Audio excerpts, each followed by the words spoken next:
둘이 오랜만에 토크쇼 한번 하는데요, 형. 네. 분명 과거랑 현재랑 좀 다르다고 좀 많이 느끼고 있어요. 오늘 저희가 하고 싶은 주제가 이제 한국 패션의 전망인데 네. 과거와 현재와 미래를 나눠서 어떻게 생각해요, 요즘 형님은? 요즘에 드는 생각은 사람들의 수준은 굉장히 평균적으로 올라갔다고 느끼긴 합니다. 왜냐면 저 고등학생 때는 스투시 티만 입고 서면 가면 힙합보에 찍히고 막 이랬거든요. 그렇죠. 그때 무진사 남았죠. 네. 그런 게. 근데 요즘에는 뭐 정말 그런 스투시나 유명한 스트릿 브랜드들은 되게 많이 소비들 하시잖아요. 그만큼 많이 인터넷이 발달되기도 하고 사람들이 그만큼 패션에 조금 신경을 더 많이 쓰는 것 같아요. 한 10년, 15년 전만 해도 그들만의 리그였잖아요. 그쵸, 그쵸. 근데 요즘에는 유튜브 혹은 인스타그램을 통해서 정보도 굉장히 많이 습득하시기도 하고 젊은 어린 세대들이 관심을 굉장히 많이 가지다 보니까 평균적으로 수준은 높아졌다고 느낍니다. 저는 지금이 한국 패션이 전성기가 왔다 생각을 해요. 왜냐면 저희 때랑은 조금 다르게 밑에 동생 세대들, 20대 친구들이 좀 선입견이 없다고 저는 생각하거든요. 맞죠. 예전에는 저희는 이제 한국 시장이라면 약간 동대문, 고세가 좀 지배적이었잖아요. 그리고 맞습니다. 디자이너 브랜드라고 해도 대표할 만한 어떤 디자이너 브랜드가 없었는데 요즘에는 정말 많잖아요. 저희가 어떤 브랜드라고 굳이 언급하진 않겠지만은 매각한 것도 있고 오히려 막 일본으로 역수출해서 막 맞습니다. 히트하고 있는 것도 많잖아요. 해외 글로벌 편집샵에 막 국내 브랜드들이 들어가잖아요. 이름만 그렇죠, 대면 알 그렇죠. 법한. 그렇죠. 유명한 또 세계적인 디자이너랑 콜라보한 브랜드도 있고. 근데 그분들이 모르긴 몰라도 저희 또래 거거든요. 그렇죠. 우리 네. 또래겠죠. 네. 근데 이제 그분들이 20대 때는 데뷔를 못 했다가 이제 최근에 들어와서 데뷔를 하면서 붐 이렇게 된 건데 뭐 20대 초반부터 포텐이 터지는 경우는 덜 하잖아요. 잘 없습니다. 근데 딱 타이밍이 좋게도 그 감각이 뛰어난 저희 또래 애들이 이제 디자이너가 돼서 밑에 세대들이 선입견이 없는 걸 만나서 좀 좋은 시너지가 나지 않았나. 뭐 옷을 좋아하시는 분이든 안 좋아하시는 분이든 그런 정보들을 워낙 쉽게 이제 뭐 저희가 잡지 컨텐츠도 했지만은 이미 일본은 2005년도 뭐 이럴 때부터 그런 정보를 네. 잡지를 통해서 발간하고 했는데 한국은 그런 게 없었다는 거거든요. 말씀하신 젊은 20대 분들이 많은 지식을 습득하고 디깅을 잘 할 수 있는 것도 이런 유튜브를 통한 설명이나 네. 뭐 인스타그램에 뜨는 신작 발매 같은 그런 것들을 너무나도 빠르게 접할 수 있으니까 네, 네. 그런 것들이 수준을 많이 올려주는 것 같아요. 뭐 냉정히 한번 말해볼까요? 일본이랑 미국이 가지고 있는 장점들을 제가 한번 나열을 해보면은 일본 애들은 일단 기본적으로 그 꼼꼼함이 있잖아요. 그렇죠. 퀄리티라는 게 맞습니다. 그 네. 몇 년 후에도 원형의 모습이 거의 대부분 유지되죠. 대부분 사용자가 좀 관리를 잘한다면은 네. 사용감이야 있을 수 있지만 네, 네. 만들 때 장인 정신 같은 것들은 아직도 많이 본받아야 하죠. 의료에만 국한되는 건 아니거든요.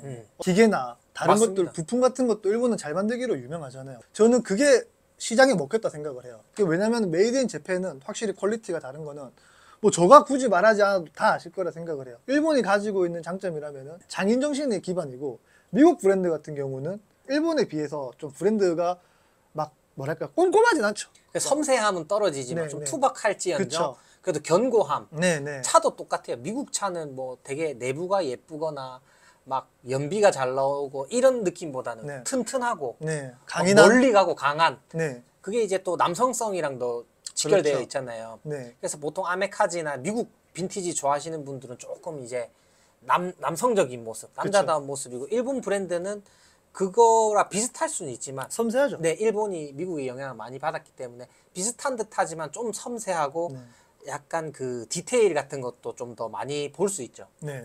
이제 그렇게 얘기를 했을 때 한국은 그럼 가진 장점이 뭐냐라고 얘기를 할 수 있잖아요. 사실 그 전까지만 해도 한국이 뭐 아직까지도 뭐 전 세계에서 패션 시장의 주류라고 말하기에는 근데 제가 봤을 때 그럼 일본이랑 미국이랑 유럽에 비해서 이 사람들이 갖고 있는 장점이 뭐냐 했을 때 전 개인적으로 컨텐츠라 생각을 해요. 컨텐츠화를 졸라 잘합니다, 한국이.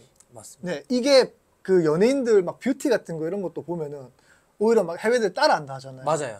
근데 우리나라가 일본만큼 장인정신이 있는 것도 아니고 또 뭐 미국이나 이런 만큼 원단에 대해서 막 투박하거나 강인함을 강조하진 않거든요. 근데 한국이 SNS에서 단편으로 보여주는 컨텐츠 같은 거를 굉장히 잘해요. 협찬도 하가면서 하지만은 어떤 브랜드인지 개방적이라고 해야 될까요? 그렇죠. 한국이 가진 장점이. 개방적이고 마케팅 같은 것도 잘하고 네. 공격적이죠. 네, 바이럴을 부추기기도 하고 네, 네. 그게 또 소비자들은 유행에 민감하기 때문에 그런 것도 흡수를 또 잘하기 때문에 잘하죠, 잘하죠. 시장이 이렇게 많이 활성화되는 것 같아요. 네. 저는 거기 컨텐츠를 얘기했는데 조금만 더 부연 설명을 하자면은 한국 국민들의 어떤 정서도 있다고 생각을 해요. 일본 국민들이 가진 정서도 있고 미국도 있겠지만은 한국이 갖고 있는 정서가 어떠냐면은 흡수가 빨라요. 좋게 말하면 흡수가 빠른 건데 나쁘게 말하면 유행에 굉장히 민감하거든요. 그렇죠. 로고 플레이가 들어간 브랜드가 흥행을 한번 해버리면은 뭐 어떤 브랜드라고 제가 하지 않겠습니다. 근데 정말 특출난 어떤 디자인이 있다든지 뭐 정서가 있는 스토리가 있는 디자이너가 아닌데 브랜드 로고는 지나가다가 다 한 번씩 보는 경우가 많아요. 그런 컨텐츠나 마케팅적인 측면에서 잘 스며든다고 얘기를 해야죠. 이제 그러다 보니까는 일본이나 이런 애들이 봤을 때는 평생 살면서 한국 문화를 쉽게 접할 수는 없었을 거예요. SNS나 이런 게 없었을 때. 근데 요즘엔 워낙 뭐 한국 아이돌이나 이런 사람들이 잘 돼 있잖아요. 구축이 잘 돼 있잖아요. 그러다 보니까 한국 문화에 관심을 가지고 저 브랜드를 왜 뭔데 저렇게 많이들 입을까? 그러니까 장점이라고 본다면 흡수가 빠르고 약간 어떤 게 더 트렌디하고 멋있는 건지를 보는 눈 같은 것들이 굉장히 높아졌고 네. 단점이라고 한다면 좀 많이 휘둘리는 경향이 있죠. 어제까지만 해도 핫했던 브랜드가 오늘 갑자기 약간 퇴물처럼 되는 경우도 있고 그렇게 많이 그 유행의 흐름이 빠르고 개성이 많이 죽었다고는 볼 수 있지만 지금 저희가 장점에 대해서 장점이라기보다 특징에 대해서 얘기를 했다면은 완전 반대되는 얘기를 한 개 또 하자면은 그만큼 내용이 많이 부족해요. 그렇죠. 근데 유행하는 디자인 그러니까 그분이 어떤 컨셉을 운영하는지 솔직히 못 느끼겠거든요. 왜냐면 이제 어디서 본 뭐 발렌시아가나 뭐 되게 핫한 브랜드를 그대로 카피해가지고 내는 경우가 많아요. 왜냐면 검증돼 있으니까. 그렇죠. 한국만의 어떤 이상한 전 쿠세가 있다고 한 번씩 느끼는 게 뭐냐면 한 시즌만 잘 넘기자 이거 같아요. 그게 반면에 이제 파프 같은 브랜드는 본인만의 개성이 뚜렷하게 있잖아요. 그렇죠. 뭔가 그 브랜드를 얘기했을 때 떠오르는 어떤 스토리가 있는 반면에 나머지 뭐 어떤 로고 플레이를 자주 하시는 분들은 어디서 본, 뭐 슈프림에서 본 그만큼 또 금방 유행이 가진 않을까. 소비자가 옷을 살 때는 옷만 사고 끝나는 건 사실 아니거든요. 텐드로인을 예를 들면은 아, 네. 네, 딱 느꼈을 때 바로 오잖아요. 네. 아, 그분들 강인한 느낌. 네. 졸라 뭔가 거칠고 남자 같고. 네, 그런 느낌이 있는 반면에 국내 어떤 브랜드를 툭 얘기했을 때 그냥 인스타 그냥 네, 뭐 조금 어. 인플루언서들이 몇 번 입고 저런 스타일 요즘에 먹히잖아가 대부분인 것 같아요. 몇몇 브랜드를 제외하고는 네. 어차피 검증이 됐고 저거 돈 되는 거 아니까 하시는 브랜드들은 정체성이란 게 잘 없고 네, 네. 뭐 다음 시즌에는 갑자기 또 바뀌어 있고 정체성 같은 게 필요하긴 한데 네, 네. 그런 건 조금 없다고도 말할 수 있겠죠. 물론 이제 저희가 속단일 수도 있겠죠. 모든 브랜드를 다 보고 판단하진 않는데 이제 전체적으로 한국에서 좀 이름을 했을 때 알만한 브랜드들에 대해서 떠올렸을 때 그런 느낌을 든다는 거거든요. 이게 뭐 부정적으로 얘기하는 게 아니고 저희가 느끼는 부분이니까. 그래서 저 현재가 지금 그렇다고 생각을 해요. 네, 친구들끼리도 하는 말인데 지나가다가 패션 테러리스트를 보는 일이 있습니까? 잘 없는 거. 네, 잘 옛날에는 입어요. 옛날에는 테러리스트도 막 많이 많죠, 보잖아요. 많죠, 네. 많죠. 근데 요즘에는 그래도 다 나름 본인을 잘 꾸밀 줄도 알고 네. 옛날에는 막 되게 멋있는 사람 있었잖아요. 음. 누가 보면 이상하다 할지언정 슈퍼스타 같은 사람이 많죠. 있었는데 네.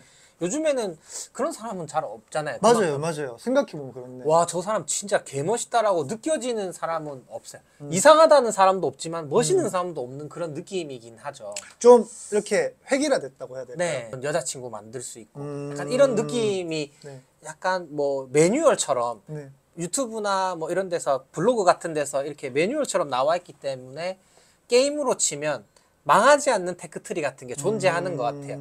그 대신에 자신만의 개성이나 좀 특이한 뭐 획기적인 그런 스타일 같은 건 그래서 현재가 약간 제가 볼 때는 성장기에 어떻게 오는 좀 성장통 같은 것도 아닐까 생각을 해요. 왜냐하면 지금 순간이 또 지나고 나면은 굉장히 유망한 어린 친구들이 저는 한국에 즐비해 있을 거라 생각을 해요. 그렇죠. 지금 네, 20대 네. 초중반 사람들이 네, 네. 10년이 지나서 우리 나이가 됐을 때는 네. 또 내공이 쌓인 데다가 그쵸. 배경 지식까지 바탕이 된다면 네. 또 얘기는 달라지겠죠. 네. 지금 현재보다는 저도 우리 미래를 바라봤을 때 되게 기대가 많이 되는 게 많죠. 왜냐하면 어떤 사례를 지금 보고 있는 경우가 많을 거거든요. 지금 유명한 브랜드를 해봤자 그분들 전성기 맞은 지 5년도 안 됐어요. 이제 그렇죠. 막 좀 뭐랄까요. 한 번에 갑자기 많은 사랑을 받게 돼서 그분들도 운영에 대해서 뭐 어떤 고민할지 모르겠지만은 아직 판단하기 좀 일러요. 그렇지만 미래를 평가했을 때는 젊은 애들이 이제 이런 사례들을 보면서 똑같은 수순을 하진 않을 것 같다 생각을 해요. 네, 지금 겪는 뭐 성장통이라고 할 수 있지만 네. 지금 말했던 단점 같은 것들을 잘 극복해낸다면 미래에는 정말 걸출한 디자이너 혹은 브랜드들이 많이 나올 것 같아요. 네.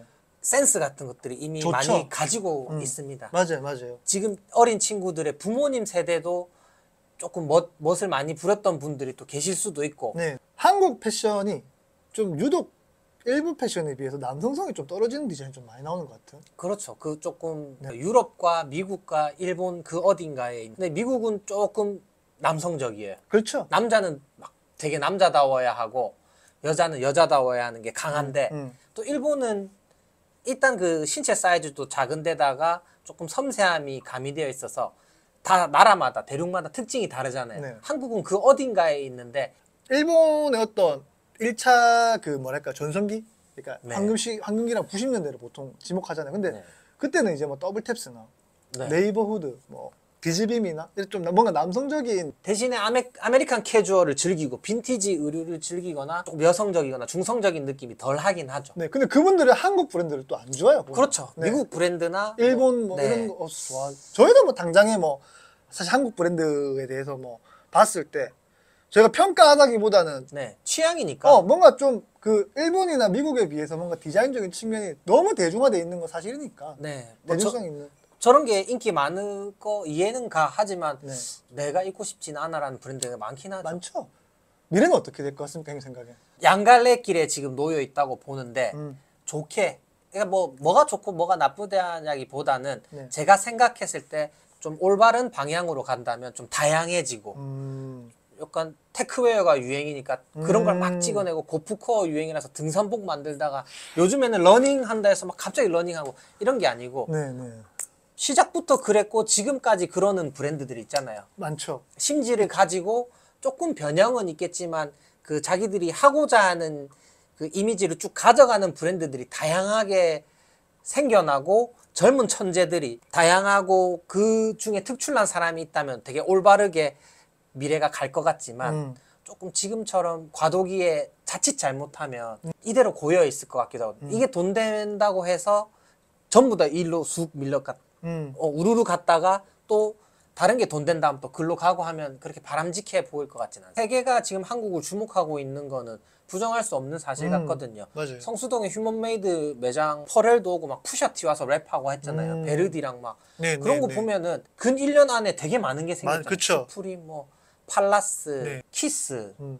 휴먼메이드 같은 브랜드들이 1년 안에 굉장히 많이 서울에 입점했잖아요. 맞아요. 이제 K 문화라고 하는 그런 것들과 K 패션에 세상이 많이 주목하고 있는 것 같아요. 그리고 또 네임드에 있는 미국 래퍼들이 국내 브랜드 입는 경우도 이제 심심치 않게 볼 수 있고요. 맞습니다. 또. 네. 그게 그냥 단순히 돈 주고 입어달라 해서 입어주는 레벨들이 아니거든요. 자기 맞죠, 눈에 맞죠. 차야 해주니까. 그렇죠, 그렇죠. 그리고 그 스카시 준테킴 바이커 커스텀 자켓도 입었었는데 네. 이번에 카니에 리스닝 파티 네, 네. 벌처2 리스닝 파티 때 타이달러 사인 네, 네. 이 까마귀 자켓 같은 거 입었는데 그것도 준테킴이 음. 오뚜꾸띠르로 다 한 땀 한 땀 만든 거를 타이달러 사인이 입고 나왔거든요. 잘하는 사람들은 정말 지금 날고 기는 것 같아요. 준태킴 그분이 저 노클레임 계셨던 분 맞죠?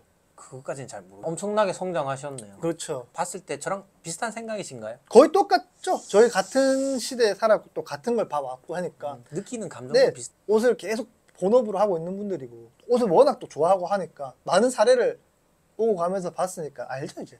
저희 생각을 생각을 얘기하는? 얘기하고 저희 구독자분들은 대부분 저희랑 조금 보고 듣고 느끼는 게 비슷할 거라고 느끼기 때문에 네, 네. 같이 이제 친구분들이랑 이런 얘기도 해보고 이런 한국에 이런 사람이 멋있더라 이런 것도 서로 공유해보면 좋을 것 같아요. 네, 네.